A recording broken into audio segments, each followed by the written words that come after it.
చెప్తారు. నేను ఈరోజు సరైన గురువులు లేకుండా మనం ఎలా ఉంటామో చెప్తానండి.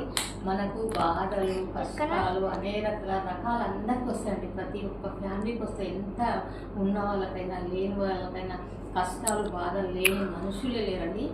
అయితే మనం ఏం చేస్తాం, కష్టాలు రాగానే దొంగ భావాలు గురుడి భావాలు వాళ్ళ దగ్గరికి పోతే మనకు ఏమైనా హెల్ప్ అవుతుంది, మనకు మంచి జరుగుతుందని మనం పోతామండి. బాధతో మనం వెళ్తాం, మనల్ని క్యాచ్ చేసుకొని వాళ్ళు ఇవి చేయాలండి, ఈ పూజలండి, ఆ పూజలండి, లక్షల లక్షలు డబ్బులు కావాలండి, మీకు ఇలా వాళ్ళు అది జిస్ట్ అండి అదండి అని ఎన్నో రకాలు చెప్తారండి.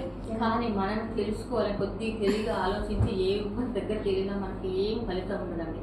మనమే కొంచెం మెడిటేషన్ ధ్యానం అనేది చేసుకున్నామంటే, చాలా టైం చేసుకుంటే చాలా బాగా మనకు యూజ్ అవుతుంది. మనకు సరైన ఆలోచన విధానమే మారిపోతుంది.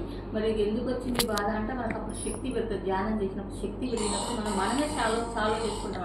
మనమే పరిష్కారం చేసుకొని తప్పకుండా దాన్ని పరిష్కరించుకోగలుగుతామండి. అంత శక్తి మనకుంది. కానీ ఎవరి దగ్గరికి పోయి డబ్బులు కూడగొట్టుకొని తర్వాత మళ్ళీ అప్పులు చేసి బాధపడడం ఇవన్నీ కష్టాలు ఎందుకంటే మనమే చేసుకునేలాగా తయారు అంత శక్తి మనకు ఉందండి. తప్పకుండా అలా చేసుకోండి, చాలా బాగుంటుంది.